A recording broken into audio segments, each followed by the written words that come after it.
Welcome into another week of Tribe Talk. Here, I'm Damon Helgevold, alongside with the head football coach of the Clark Indians. That's Duane Mathess. And Coach, first of all, thank you for taking some time here to join us. Another week in the books, and we're getting closer and closer to the end of the season. Believe it or not.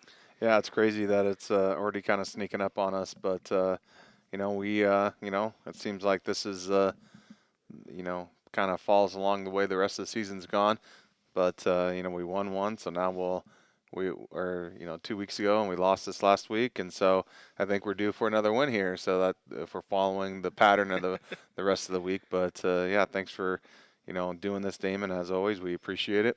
Absolutely, it's obviously now trying to regroup. I guess Hmm. is kind of the terminology to use from Des Moines Christian, and we'll obviously talk about that game and talk about Centerville coming up here. A big opportunity at home, your second to last home game of the season. I believe is this year Heroes game Yep. that's going on as well. So Yep.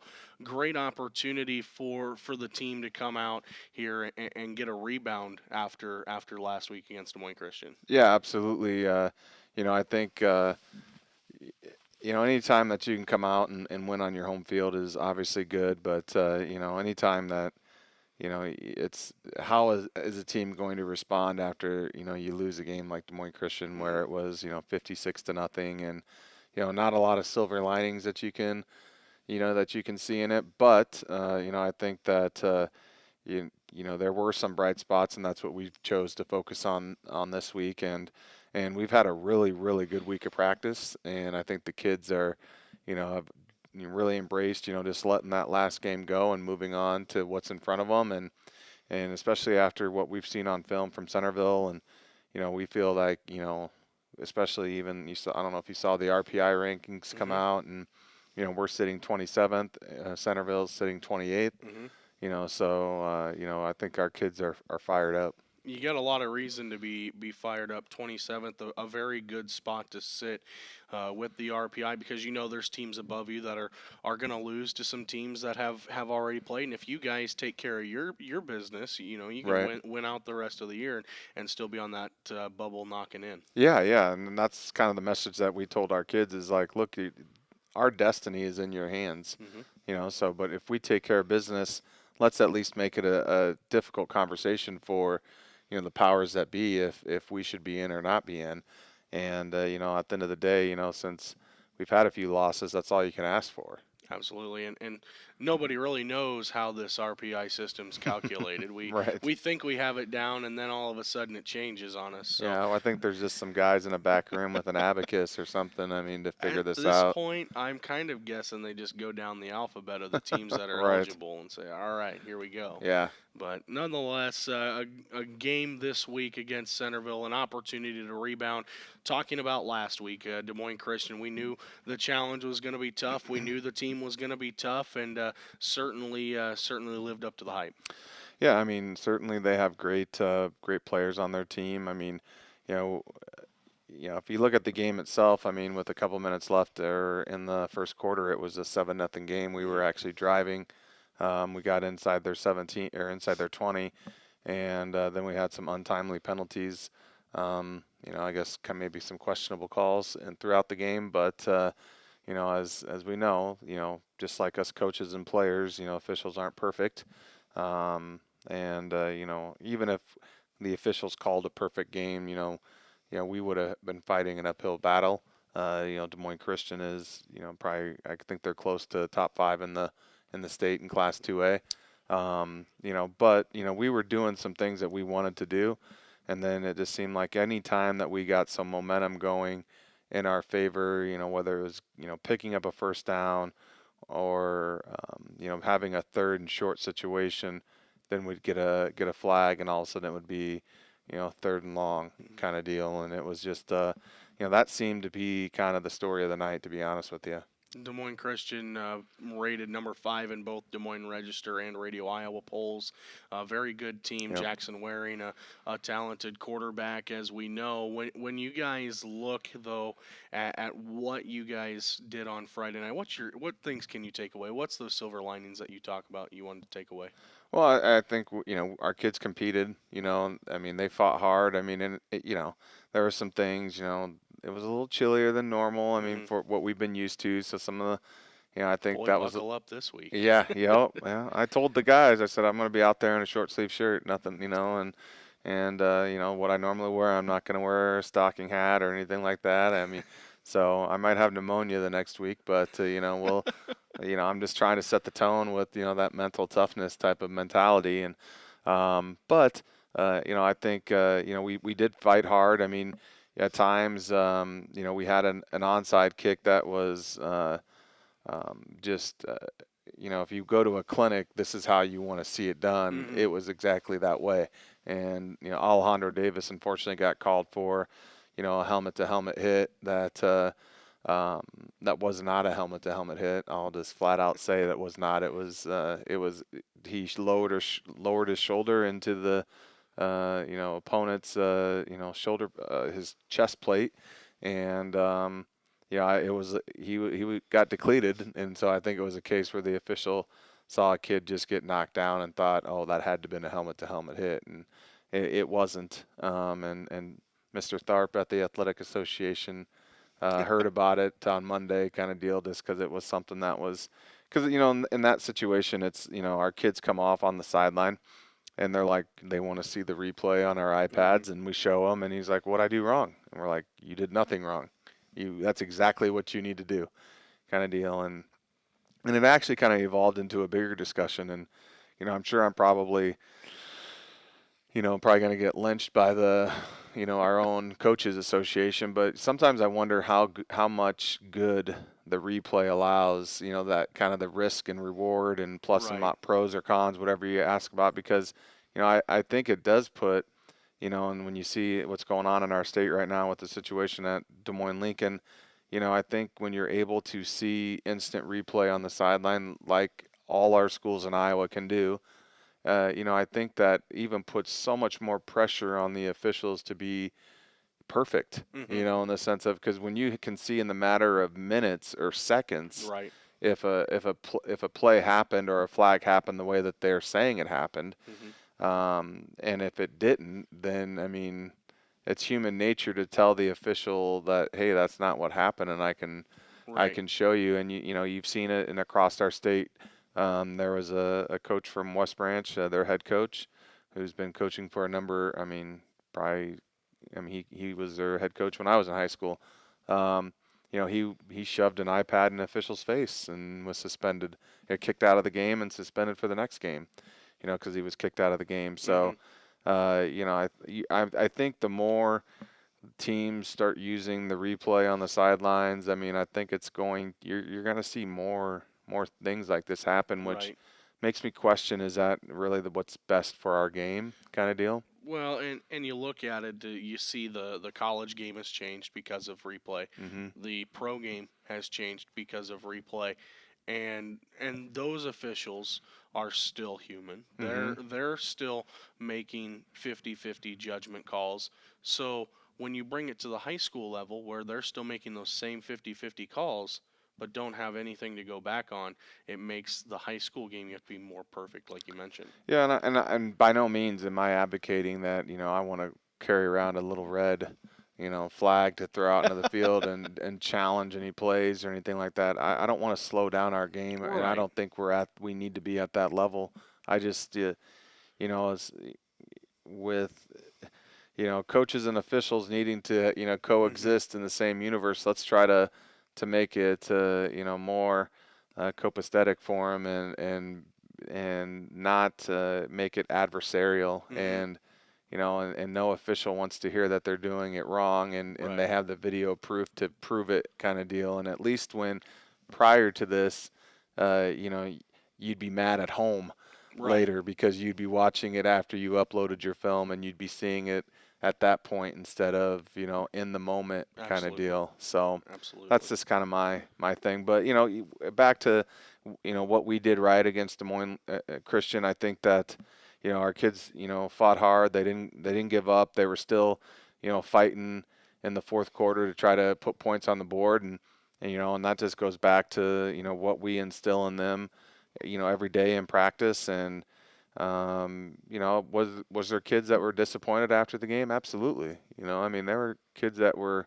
It was a pretty quiet bus ride home. I mean, but come Saturday when it was time for shakeout, we talked a little bit about the game, but then we were solely focused on Centerville.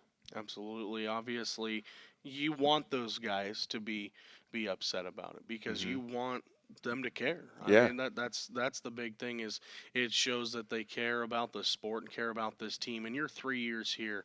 Do you feel that this is the hardest fighting team that you've had? Boy. That's a tough one. I think they've all had their own qualities. I mean, that first year here, I mean, we didn't have any of the successes that we've had the last couple of years, and those kids, I mean, they battled. I mean, they didn't, so that first year team, with Byron Rivera and Nick McVeigh also Mhm. on that team. Those guys will always kind of because those are the kids that bought in right away, kind of deal. And amongst those groups, to be honest with you, you had the Dalton Stubeys, Chris Carsons, and Jake Smiths and stuff that were playing at the varsity level as freshmen. Mhm. I mean, so those guys certainly are part of that as well. And you look back on it, and I mean, I just Chris Carson, who is our safety now and a running back, was playing on the defensive line, for several games, and I mean, I just shake my head at that now because I mean, he shouldn't have been playing that at all. Right. I mean, but it was out of necessity, and he did it. I mean, as good a job as he could have done in that situation. And and those kids are. I think that's experience that they went through made them a better player, and they're the player that they are today because of it. Absolutely. It's certainly been a work in progress, and it's continued to grow Hmm. each and every year, being more competitive this year in a lot of the games. You look at it, a couple possessions here or there, and we're talking about a whole different record going into this Centerville game. Let's go into Centerville now. Get past Des Moines Christian. Hmm. Obviously, everybody wants to get past Des Moines Christian at this point this season, but let's talk about it. Centerville, a team that, when you look at them, very similar to you guys on paper, as you mentioned. You guys are right beside each other in the RPI system. Hmm.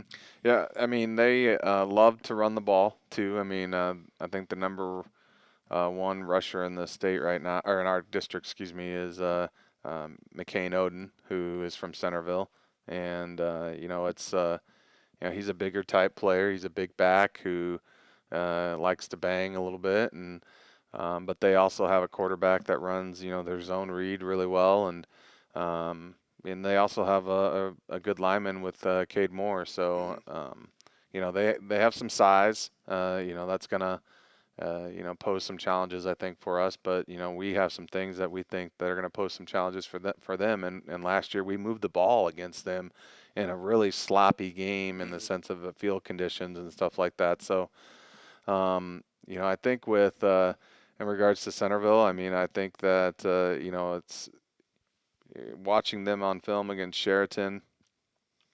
I think we match up really well with them. So it's all going to come down to if hopefully defensively, and that's the challenge that I'm putting forth to our guys. If we can limit and contain their zone read, then we're going to have. I mean, we feel like that's about all that they have. Absolutely. Without giving away the game plan, what is the defensive game plan going in? Obviously, you're facing a team that's a little bit different from Des Moines Christian as Hmm. far as skill players Sure. go, but pretty similar in how they want to attack you.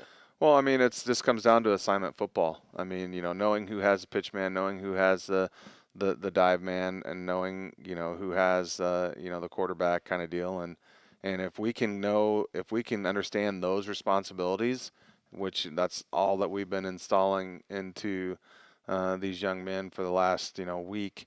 I think it'll be um, pretty simple. I mean, Hmm. we're not trying to complicate it for them. Hmm. It's we don't need to reinvent the wheel here. It's simple.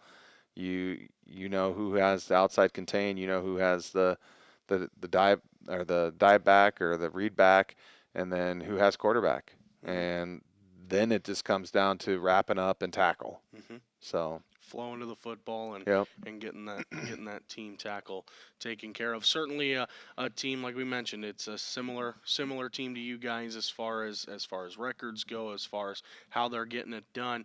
They defeated Sheraton a week ago in a team that we Tight talked game. about. Yeah, tight game. A team that we talked about being one of the favorites in the district at the Yeah. beginning of the season. When you look back at that film, what stood out to you about Centerville that really kind of set them over the edge Well, in they that have game? they have a really dangerous weapon with Trent McCann, who's their kicker. Who he has a 53-yard field goal on the year. He's got like 14 or 15 touchbacks on the year. Um, so we feel like he is a dangerous weapon for them. But looking at that film, it was a 14-13 game. It came down to Sheraton missing an extra point. That kind of makes a difference in the game. Hmm. But it was kind of a slugfest between those two. And, again, not great conditions on Centerville's field for the game. I think that kind of slowed both teams down a little Hmm. bit. So, we won't have to worry about that on Friday. So, Thank goodness for yeah. that nice piece of grass you got out Yeah. there. Yep. But certainly a big matchup in the sense of you're back at home. You get the opportunity to come back to the home crowd, and you bring in what you learned off of Sadell and in Hmm. that dominating win, what you learned off of Des Moines Christian, and now get set to take a team that could possibly finish third in your district. And here's a pivotal game for standings in district play. Right. Well, and that's what we're talking, to our kids about is, you know, um, and that's kind of not really concern, but I look at I always talk about progress. Hmm. What's the progress we're making, and certainly from year one to year two, you could see a huge jump in just from stats Yeah, and that was wins, that right? was stats and wins in particular. Yeah. Yeah, and so my biggest concern to some degree is, people could look at us and now I think we could win every single game left on our schedule, but if we didn't, we would finish with the exact same record that we had the year before. And I sometimes wonder, well, are people going to look at our record and say, oh, we're 3-6 2 years in a row? Well, they didn't get any better, and I think we've certainly gotten better from the previous year. Unfortunately, other teams got better too, Hmm. and Nottoway Valley got better. And so we won 3 games this year. Now you could make the argument, well, last year those 3 wins were against winless teams. This year that's not the case, Right. and we were certainly a little bit more competitive in some areas too, and stats wise, we've obviously improved a little bit. We don't know how the year is going to turn out, but my hope is that we can continue to get better. But my expectation for this team is that we're going to go out there this Friday and get our 4th win of the season. And we talked about it last week after the show, was the fact that if you were to look at the stats, you guys are on pace, even a little bit higher for the numbers that you could put up. Your Yeah. numbers are a little bit better at this point in the season this year than they were a year ago. Oh, absolutely. I mean, if you look at our district standings right now, and I feel like we have a very competitive district, and I think we're second in the conference in total offense, or district in total offense, behind Des Moines Christian. We're leading the district in rushing by a lot. Hmm. And I think we're still leading Class 2A in rushing. Hmm. I mean, so this time last year, I don't think we were leading Class 2A in rushing. So Hmm. we ended up finishing in the top 10 in rushing last year. I mean, but there's certainly areas that we are doing a lot better at than we were last year, and we're still getting there. I mean, but I'm very excited, for our future. You look at our 8th grade team. Uh, you know, they haven't had a point scored on them all season in 8th grade football, and they had a dominating win last night against Albia. I think it was like 27-0 or Hmm. something like that. So my message to those guys, who there's a class of like 20 of those kids in that class, like, you got to stay together, Absolutely. and no one decides not to go out for football, everyone stays together, and then by the time you guys are seniors, you guys are going to be able to do some really really special things. Well, it's certainly what you looked at with Des Moines or with Interstate 35 last year. Yeah, It's a absolutely. very similar thing. They had 18 guys that graduated as seniors last year. They all were together from Pee Wee football all the way up. In this eighth grade group that you're talking about, they've been together since they were in fourth grade playing Yeah, tackle football. yeah. So a great group of guys that are up and coming Hmm. for you. So you vacate the seniors you do this year and a good group, but then you bring another group in that's going to be a big group, going to boost your numbers, and could be dangerous for years to come. Well, yeah, and that's kind of like the thing that we've kind of hovered around each class being around 9 to 11 kids in that class, and so it'd be really refreshing to have a class of close to 20 or around Hmm. 20 to come in. I mean, that's when you talk about boost our numbers, that'd be a huge boost to our numbers, and we'd obviously replace all those seniors that we lost numbers wise, not talent wise, Hmm. and then add, hopefully another 10 more to that number, which would be, it's amazing. It'd be a huge boost to our program. So, looking forward to it, and but and my biggest message to those incoming freshmen that are eighth graders is, look, if you stay together and no one uh, quits, then you're going to guarantee yourself that you're going to be playing a freshman schedule against freshmen that are your same age, same skill Hmm. level, same size, hopefully, kind of deal. And you're not going to have to be worried about playing a JV schedule where you could be playing juniors or sophomores and Hmm. stuff like that. So, Well, I know back to this year's team. I know we talked about it a little bit too through some text messages. But should you guys pick up that fourth win here this week, be the first time since that I can find since 1997, be the first time Clark has had a 4-win season. We've had 4 3-win seasons from 97 up into this past year. So so you you're look at it counting last. last year as well. So two of them are in would be Would be this two of those year. four. Correct. Two of Okay. those 4 would be in the last 2 years. Up another one back in 2014, and then there was a prior one, I believe in the '97 season as well. So since then, there hasn't been a 4-win team You were a here. 3-win team though, weren't I you? was What year was that? 14. Oh, that was a Yep, that 14. was the Okay. 14. Yep. All right. So it hasn't happened. We haven't seen 4 wins here in quite some time. What do you think that would mean to this community to get 4 wins plus? Was your 4 years or 3 wins? Was that under Coach Dupree? No, that was under Coach Clark. Because Coach Dupree had a 3-win Right. season. So that would not count this year yet. It Okay. would be Okay. 4 without this year. So Okay. technically, we're at 5 3 wins from '97 to 2019. Okay.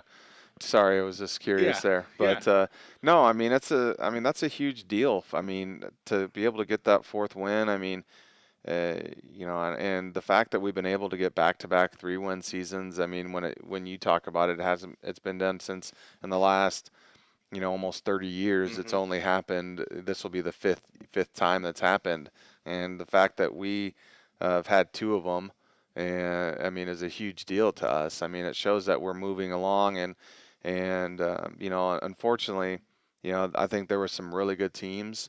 Like for instance, when Coach Sweeney was coaching, they just had some bad breaks in the sense that they were playing against 3A opponents, and around here that pretty much leaves you facing the Adels, the Crestons, the Wintersets, The Harlans. Harlans and Lewis Yep. Centrals and Glenwoods and stuff like that. And One year got sent east, had to play Pella when they were in their heyday. So yeah, I mean, so yeah. I mean, you had some really, really good teams that unfortunately this were matched up against some really, really strong Hmm. 3A programs. And I've always said that I think 3A football is some of the best in the state, regardless of class. I think 3A is one of the toughest, and um, so.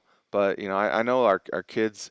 I mean, they talk about it all the time. They want that. They're hungry for that fourth win, and I think our kids are going to be fired up to be back on their home field in front of their home crowd and on this Friday. So. It's certainly going to be a fun game. Looking forward to it, and Centerville be the opponent for the Heroes Night. Going to be a fun game for sure. Yeah, and we'll have our law enforcement and fire department out there kind of welcoming us in and kind of honoring them and so anyone who is a veteran, law enforcement officer, firefighter, we want you down at our game in uniform if you can and supporting the team and kind of honoring your guys' service to our community and to our country and what a better way to have a heroes game and get the W against Centerville. Absolutely. Looking forward to it, Coach. Thank you for stopping by once again, and certainly a pleasure to always have you on. Appreciate it, Damon. And as always, one tribe. That's the head football coach of the Clark Indians, Duane Mathess, joining us on Tribe Talk. We'll be back for next week's show.